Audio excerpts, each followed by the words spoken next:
We finally got confirmation on the third persona as we explain what happens in the after credit scene. I want to talk about the after credit scene that you just brought up. Yep. I think it's a perfect time to talk about Jake Lockley, right? Yes. Obviously, you guys have watched it. Jake Lockley takes Harrow into a limo. Khonshu's wearing a suit, and I was like, that's pretty cool. That was cool. Turns around and shoots him a couple of times in the head. We assume.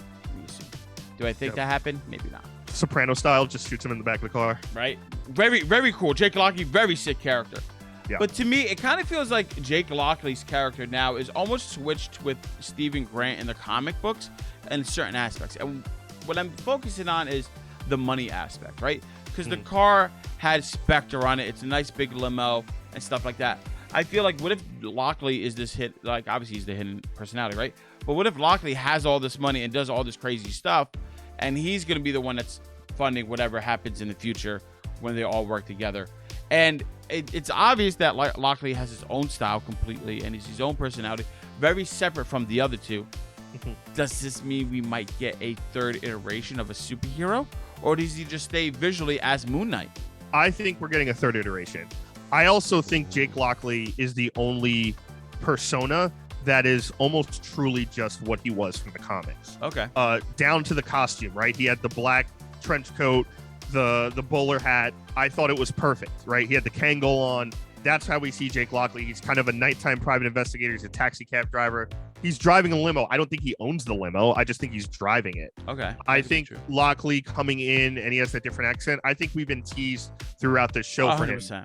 And I think we've seen him in the show. We just don't, some of us just don't picture it, and it takes a couple times to look back. Like the scene in last episode where he wakes up in the office of Harrow in the mental institution, and there's that Band-Aid over his nose. I think that was Jake. He had kind of more of a Brooklyn accent than Mark. He was kind of this different. When you saw Harrow's bloody footsteps, I think that was Jake. When he was talking, he's like, do you see that? And that might have been Jake as well. And I think what Jake is, now that I've seen the whole thing, Rob, is kind of the manifestation of the person that dealt with the beatings from his mother, that dealt with the physical abuse. Because if you think about it, Mark created Steven to not have to be present when his mother was there. Okay. But Steven was created to be the positive side. Mom's great. I call her every day. Nothing's wrong. I think either Steven manifested someone or Mark accidentally manifested Jake as the person that is present while the beatings were happening, while those things were happening to him. And that's why Jake is the most brutal, the most violent of the three. That's why all the blackout periods are when people are dying. Mass amounts of people are just on the floor, and he wakes up and it's like, I blacked out. I don't know what happened. I think that's where Jake comes through at those awful, worst moments in his human psyche is where Jake lives. And I think that's why he's been locked up this whole time, and kind of either Mark not being like, I don't even want to think about him being real, right? He's so dark. He's so down the rabbit hole. And that's why when we might have seen him, he's already bloodied up, kind of like Mark when he was, because Mark is a boxer in the comics too. Yeah.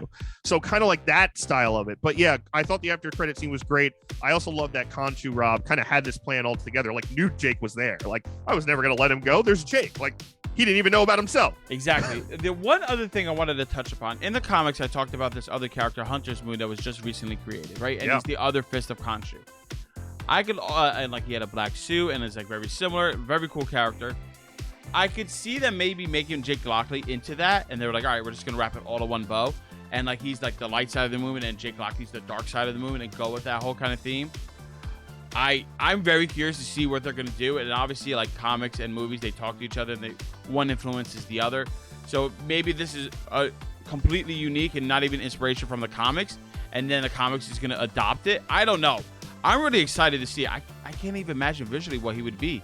I would hope he'd still have that hat. That little, like, that cabbie hat as a superhero. Yeah, that'd be cool. I think you're onto something, Rob. I think he might be Hunter's Moon. I think that's the persona they're going to give Jake.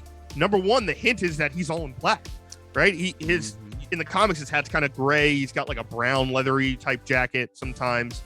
This, he comes in, he's got black gloves, he's got black, he is blacked out completely. Yeah. So I think that's the hint that he might be Hunter's Moon. And like you said, if he's the symbolism of like what Pink Floyd has been singing about for 50 years, the dark side of the moon. And if they don't show those scenes, the blackout scenes while playing that in the background, I'm going to scream. But I think totally he could be that. And that is probably what they're leading towards, right? Like you thought Moon Knight was dark and brutal. This is the real brutality that we haven't even shown you yet, and I hope that's the direction they move to. One last theory before we go about Sure. visual. It actually could be a dark blackout version of Mr. Knight.